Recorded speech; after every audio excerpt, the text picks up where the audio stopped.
மிதுன ராசிக்காரர்களுக்கெல்லாம் என்ன நடக்கும் அப்படின்னு பார்க்குறீங்க. மிதுன ராசிக்காரர்களுக்கு 9ஆம் இடத்துல இத்தனை கிரகங்கள் இருக்காங்க. நன்றாக புரிந்து கொள்ள வேண்டும். ஓடிப்போனவனுக்கு மட்டும்தான் 9ஆம் இடத்தில் குருவா? நமக்கு இத்தனை கிரகங்கள் 9ஆம் இடத்திற்கு வந்திருக்கிறார்களே, அதிர்ஷ்டம் ஏறாதா? சொல்லிட்டு இருக்கேன். அப்போது மிதுன ராசிக்காரர்களுக்கு இத்தனை பேருடைய டிரான்சிஷன் எல்லாம் சேர்த்து என்னமோ நடக்க போகுது. அது என்னமோ நடக்க போகுது. நிறைய பேருடைய வெக்கம் தான் வாழ்க்கையில் பெரிய ப்ராப்ளமே. 9ஆம் இடத்துல எத்தனை பேர் வரான், 10ஆம் இடத்துக்கு சனி பகவான் வருகிறார், ராசியில் என்னடான்னா குரு பகவான் வக்ர நிவர்த்தி அடைகிறார். என்ன இந்த 400 அடிதான் படம் எத்தனை பேர் பார்த்துருக்கீங்கன்னு தெரியல. அது ஒரு தடவை போய் பார்த்துட்டு வாங்க. 9ஆம் இடத்துல எத்தனை பேர் இருக்கும்போது அப்பாவுக்கு உடம்பு சரியில்லாமல் போகும். You need to be most careful. அப்பாவுக்கு உடம்பு சரியில்லாமல் போகிறதுக்கான நேரம். ஸ்ரீமடம் உலகின் ஒரே விஸ்வரூப விஷ்ணுமாயா சாத்தன் மடம். ஜோதிட உலகின் சூப்பர் ஸ்டார் பிரம்மஸ்ரீ ராம்ஜி சுவாமிகள் அழைக்கிறார். ஸ்ரீமடம் வாங்க, சந்தோஷமா போங்க.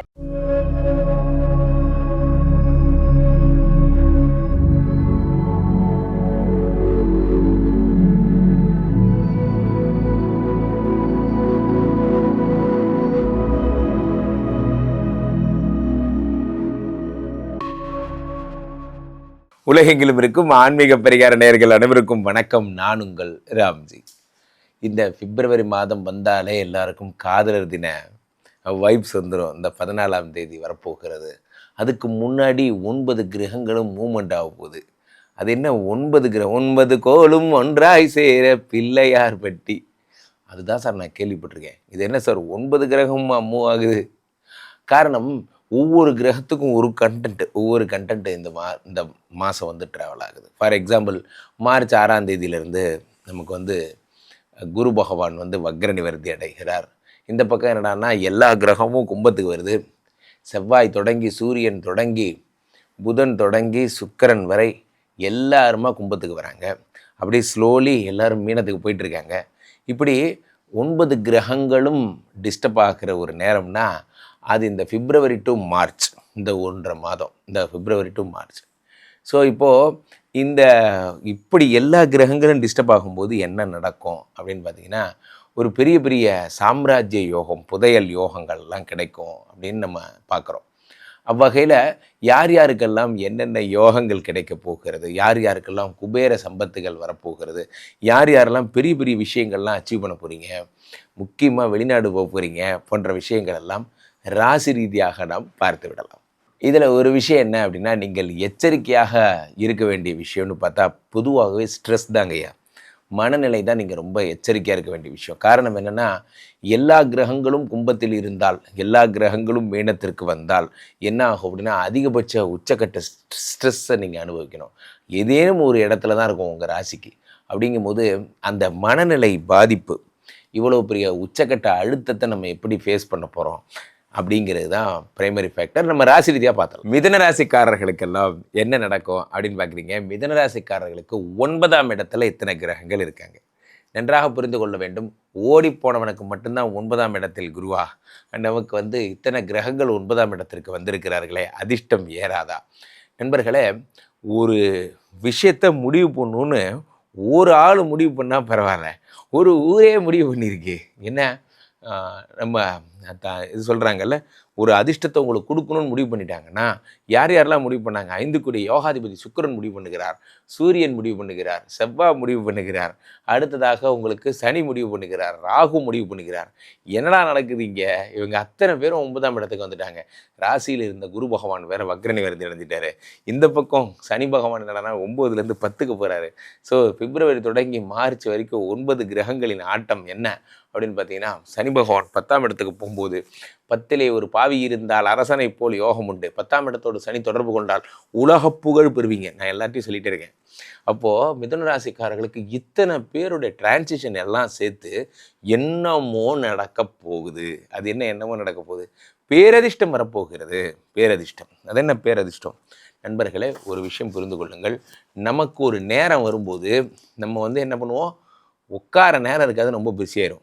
அதான் அந்த நேரம். நேரம்னா என்னன்னு புரிஞ்சுக்கோங்க. What is time? உங்களுக்கு அதிர்ஷ்டம் என்பது நம்ம நினச்சிக்கிறோம். அதிர்ஷ்டம்னா என்ன? லோட்டே. ஒன்றை கேட்பீங்க, கமெண்டில் என்ன கேட்பீங்க? மலேசியா வாழ் நண்பர்கள்லாம் கேட்பீங்க, லோட்டே என்ன sir? What is the Lotay number?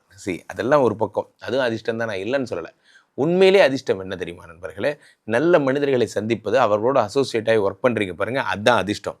நீங்கள் போகிற நேரம் ஒரு கம்பெனியில் ஒரு வேக்கன்சி இருந்து அந்த வேக்கன்சி உங்களுக்காக காத்திருந்தது பாருங்கள், அதுதான் அதிர்ஷ்டம்.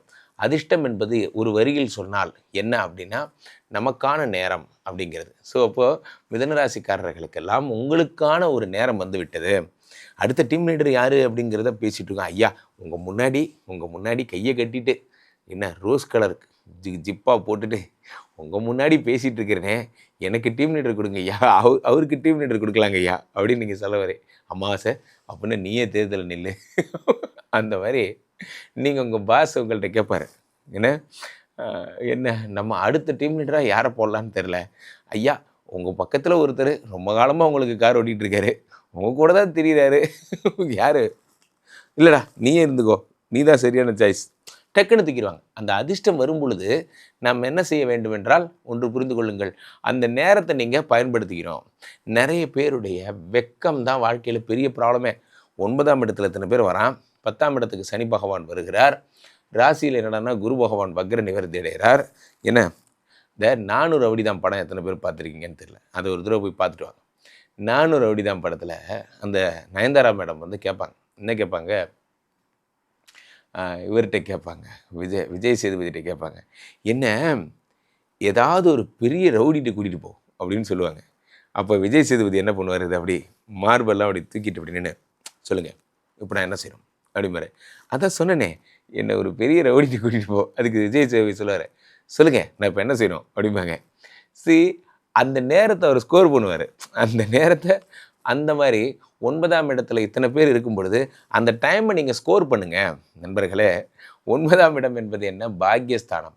பாக்யஸ்தானத்தில் இத்தனை கிரகங்கள் இருக்கும்போது அந்த டைமை நீங்கள் ஸ்கோர் பண்ணிகிட்டே இருக்கணும். ஏதேனும் ஒரு வாய்ப்பு உங்களுக்கு வந்தால் அதை பயன்படுத்தணும். என்ன சார் நீங்கள் அடுத்து குவாலிட்டி கேம்பெயினை நீங்கள் நெதர்லாந்து வரைக்கும் போயிட்டு வந்துருக்கீங்களா? ஐயா நான் கண்டிப்பாக போகிறேயா, நான் என் வாழ்க்கையில் நெதர்லாந்தே பார்த்தது இல்லைங்கய்யா, என்னை அனுப்பிவிடுங்கய்யா. இவருங்க வெக்கப்படாமல் கேட்கணும். என் கம்பெனியில் முறையாக நான் அனுப்பும்போது நான்லாம் வெக்கப்படாமல் கேட்டேன். அப்படிங்களா சார், என்ன அனுப்புங்க சார், நான் பார்த்ததே இல்லை சார். அந்த நேரத்தை பயன்படுத்திக்கிறவங்க தான் வாழ்க்கையில் முன்னுக்கு வராங்க. 9ஆம் இடத்துல இத்தனை பேர் இருக்கும் பொழுது இந்த வாய்ப்பு என்பது, அதிர்ஷ்டம் என்பது வருகிறது. புதிய அதிர்ஷ்டம், புதிய கம்பெனியோட அசோசியேட்டாக ஒர்க் பண்ணுறது, புதிய ஆளோட சேர்ந்து பிரயாணிக்கிறது போன்ற பயணங்கள், 6 தாண்டிய பயணம்லாம் வருது. அப்படின்னா என்ன அர்த்தம், நீங்கள் கடல் தாண்ட போகிறீங்க, 6 தாண்ட போகிறீங்க, நீங்கள் கர்நாடகா போகிறீங்க, நீங்கள் வந்து ஆந்திரா போகிறீங்க, அந்த மாதிரி 6 தாண்டிய பயணத்தெல்லாம் நீங்கள் பிரயாணம் பண்ணுவீங்க. ரொம்ப அற்புதமான காலம் இந்த மிதுன ராசிக்காரர்களுக்கு. இதை விட்டால் நல்ல நேரம்ங்கிறது ஒன்று கிடையாது. Point number 1. பாயிண்ட் நம்பர் 2 என்ன, 2வது டிரான்சிஷன். 9 கிரகத்தை பற்றி பேசிகிட்டு இருக்கோம். 9ஆம் இடத்துல இத்தனை பேர் இருக்கும்போது அப்பாவுக்கு உடம்பு சரியில்லாமல் போகும். You need to be most careful. அப்பாவுக்கு உடம்பு சரியில்லாமல் போகிறதுக்கான நேரம். ஸோ இந்த நேரத்தில் நம்ம என்ன பண்ணுறோம், அப்பாவோட உடல்நிலையை மட்டும் ஜாக்கிரதையாக பார்த்துக்குறோம். அதுதான் மிக முக்கியமான ஒரு அம்சமாக கருதப்படுகிறது. ஸோ அப்பா வந்து ஏதாவது நம்ம ஹெல்த் இஷ்யூ இருந்ததுன்னா தயவுசெய்து, சில பேர் என்னுடைய கிளைண்ட்ஸ் நிறைய பேர் அமெரிக்காவில் இருக்கிறவங்கெல்லாம் சொல்கிறீங்க, சார் எனக்கு வந்து எங்கள் அப்பாவுக்கு உடம்பு சரியில்லை சார், நான் என்ன சார் பண்ணுறது, நான் வந்து ஆளை போட்டேன் சார், நான் நர்ஸு போட்டேன், அல்லது வந்து டேக் கேர் பண்ணுறதுக்காக ஒரு டாக்டரை போட்டேன் எல்லாம் சொல்கிறீங்க. நண்பர்களே, நன்றாக புரிந்து கொள்ளுங்கள், உங்கள் அப்பாவை நீங்கள் தான் பார்த்துக்கணும். அப்பாவை பார்த்துக்கிறத விட நமக்கு பெரிய அமெரிக்க ஜனாதிபதி வேலை ஒன்றும் கிடையாது. ஸோ அதை விட்டு நம்மளை ஒரு ஆளாக்கினதே அவர் தான். அதனால் லீவ் போட்டு வேலையே போனாலும் பரவாயில்ல, இங்கே வந்து அப்பாவோடைய ஹெல்த்து, அவருடைய சில பேருக்கெல்லாம் பார்த்தீங்கன்னா அவங்களுடைய கடைசி நாட்கள் இருப்பாங்க அப்பா, அந்த மாதிரி அவங்கெல்லாம் அந்த கடைசி நாட்களில் என்ன பண்ணுவாங்க அப்படின்னா ரொம்ப இயங்குவாங்க, ஃபீல் பண்ணுவாங்க, பார்க்கணுன்னு நினைப்பாங்க. ஆனால் நம்ம அதுக்கு ப்ரிஃபரன்ஸே கொடுக்க மாட்டோம். அந்த மாதிரி தவிர அந்த லாஸ்ட் மினிட்ஸில் கூட இருக்கிறீங்களா அப்படிங்கிறது தான் முக்கியம். ஸோ இப்போ 9ஆம் இடத்துல இத்தனை பேர் இருக்கும் பொழுது நீங்கள் தயவு செஞ்சு, இவருக்குன்னு கிடையாது, வாழ்க்கையில் யாருக்கு உடம்பு சரியில்லைனாலும் தயவுசெய்து அதை சீரியஸாக எடுத்துக்கோங்க. அவங்கள போய் பாருங்கள். அவங்களுக்கு உங்கள்கிட்ட வந்து ஒன்றும் தேவையில்லை, உங்களுடைய கேரிங்கான வார்த்தைகள் தான் தேவை. அதை தயவுசெய்து கொடுங்க. அதுதான் 9ஆம் இடத்துல இத்தனை பேர் இருக்கும் பொழுது இதெல்லாம் நடக்கும். அதிர்ஷ்டம் வரப்போகுது. அப்புறம் என்ன, பெரிய ஆளாக போகிறீங்க. ஆனால் ஒரு விஷயம், வாய்ப்பு தேடி உங்கள் முன்னாடி வந்து நிற்கும். அந்த வாய்ப்பு தேடி முன்னாடி வந்து உங்கள்கிட்ட கேட்பாங்க, என்ன அடுத்த டீம் லீடர் யாருன்னு கேட்பாங்க. நான் தான் அப்படின்னு சொல்லுங்க. இப்போ என்ன ஆகிருப்போது, என்ன ஒரு வேலை கிடச்சிருச்சுன்னா. ஸோ அப்போது மிதுன ராசிக்காரர்களுக்கு வாய்ப்புகள் வரப்போகிறது. கீழே போயிட்டு இருக்க இந்த நம்பரை கூப்பிடுங்க. என்னை தொடர்பு கொள்ள விரும்புபவர்கள் ஒன் டே வித் குருஜின்லாம் போயிட்டுருக்கு. ஒரு நாள் ஃபுல்லாக என்னோட இருந்து இந்த உங்களுக்கு வேணுங்கிற அளவுக்கு ஜாதகங்கள் பார்த்து விஷ்ணுமாயாவோட ஒரு யாகங்கள் எல்லாம் பண்ணி அந்த மாதிரிலாம் கூட நிறைய விஷயங்கள் உண்டு. இந்த நம்பர் கான்டாக்ட் பண்ணி கேளுங்க, அவர்கள் தகவல் சொல்வார்கள். ஒவ்வொரு நாளும் இந்த ஸ்ரீமடத்தின் புகழ் உலகம் ஃபுல்லாக என்னோட இன்ஸ்டா பேஜெல்லாம் ஃபாலோ பண்ணுங்கள். ஸோ ஸ்ரீமடத்திற்கு வந்து ஒரு முறை ஜாதகம் பார்த்து விஷ்ணுமாயாவிடம் ஒரு யாகம் செய்து சென்றால் அனைத்து பிரச்சனைகளும் சரியாகும். மீண்டும் நல்ல பதிவில் சந்திப்போம். நன்றி, வணக்கம். இங்கே ஸ்தாபிதம் செய்யப்படுகிறார் விஷ்ணுமாயா. அது தமிழ்நாட்டில் இங்கே போரூர் கார்டன் ஃபேஸ்டிவலில் ஸ்ரீமடத்தில் மட்டும்தான் இருக்கிறது.